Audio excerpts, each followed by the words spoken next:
আজি মই আপোনালোকক দেখুৱাম ৰহি কেনেকৈ বনায়। ৰহি বনোৱাটো কিন্তু সবৰে একেই নহয়, বেলেগ বেলেগ ধৰণে বনায়।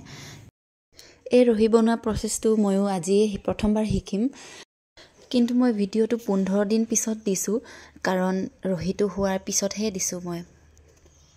প্ৰথমতে মই কলপাত কেইখিলামান কাটি ল'লোঁ, কাৰণ এনেকৈ আগতীয়াকৈ কাটি ল'লে ফাটি নাযায় কলপাতটো। আৰু খেৰ অকণমান লাগিব। আৰু ইয়াতে ভাতটো পাতি দিয়া হ'ল, 2টা কুকাৰত পাতিছে ভাতটো। আৰু এইফালে ভাতটো হৈ গ'ল। ভাতটো বহুত ধুনীয়াকৈ সিজোৱা হৈছে, বেছি কেঁচা হ'লেও নহ'ব আৰু বেছি পানী পানী হ'লেও নহ'ব, বহুত ধুনীয়া হ'ব লাগিব ভাতটো, তেতিয়াহে ৰহিটো ভাল হ'ব। মানে 1 কেজি কাৰণে 1 কেজি ইমানখিনি ধৰিছোঁ আৰু 8টাকে ধৰিছোঁ। এতিয়া ঠাণ্ডা দিন যে 3 কেজি হ'ল আছে।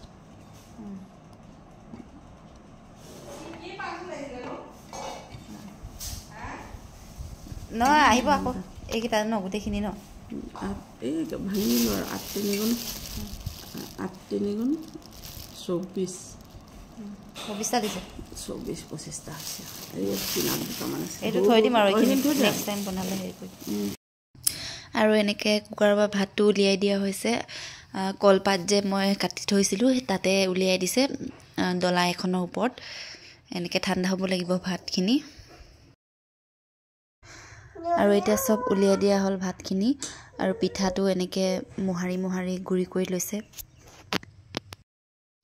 এতিয়া ভাতখিনি ধুনীয়াকৈ ঠাণ্ডা হ'ব লাগিব, তেতিয়াহে হ'ব, বেছি গৰম হৈ থাকিলেও নহ'ব। আৰু এতিয়া ভাতখিনি থ'বলৈ এনেকৈ খৰাহী এখন লৈছে, অকণমান ডাঙৰ চাইজৰ, আৰু খেৰটো তাতে থৈ দিছে। আৰু কলপাতটো এনেকৈ অকণমান ফালি ফালি দি দিছে, কাৰণ ৰহিটো পৰিব লাগিব। এনেকৈ দেখিছেনে? পিটিকি দিব নালাগে ভাত। পিটিকিব নালাগে, এনেকৈ কৰি ধুনীয়াকৈ আলসত, মানে আলস খোৱাকৈ, মানে সানিবহে লাগে ন। চবফালে ভালকৈ মিক্স হ'ব লাগিব ন। এইটো পানী দি সানি সানি যাব লাগে ন, পানী লগাকৈ। হ'ব ন, হ'বনে? আৰু লাগিব হেৰি পিঠা হ'বগৈ নালাগে। লাষ্টত ওপৰত 2টামান ভাঙি পেলাই থৈ দিম। এনেই মাজত থৈ দিব। সেনেকৈ থৈ দিওঁ ন। এইটো পানীৰ পৰাই ৰসটো ওলাব আকৌ। এইটো পানীৰ পৰা ৰসটো ওলাই আহিব ন। এতিয়া গোটেইখিনি ধুনীয়াকৈ মিক্স কৰাৰ পিছত খৰাহীত দি দিছে।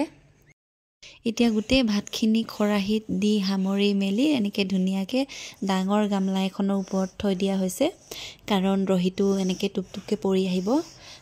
তাৰ পৰা উলিয়াই উলিয়াই খাব লাগিব চাগে, পিছত দেখা যাব আৰু সেইখিনি কি কৰিব লাগে। এয়া দেখিছেনে, ডাইৰেক্ট 15 দিন পিছত মই ৰহিখিনি উলিয়াইছোঁ, কাৰণ ঠাণ্ডা দিনত ইমান সোনকালে নহয়, সেইকাৰণে ডাইৰেক্ট 15 দিন ৰাখি দিলোঁ মই। আৰু সেইখিনি কেনেকৈ উলিয়াব লাগে আকৌ দেখুৱাবলৈ আণ্টি আহিছে আজি। এয়া দেখিছেনে, ইমান ধুনীয়া ৰহি হৈছে। ৱাও, ইমান ধুনীয়া ৰহি হৈছে নহয়, একদম মিঠা, কি ক'ম আৰু।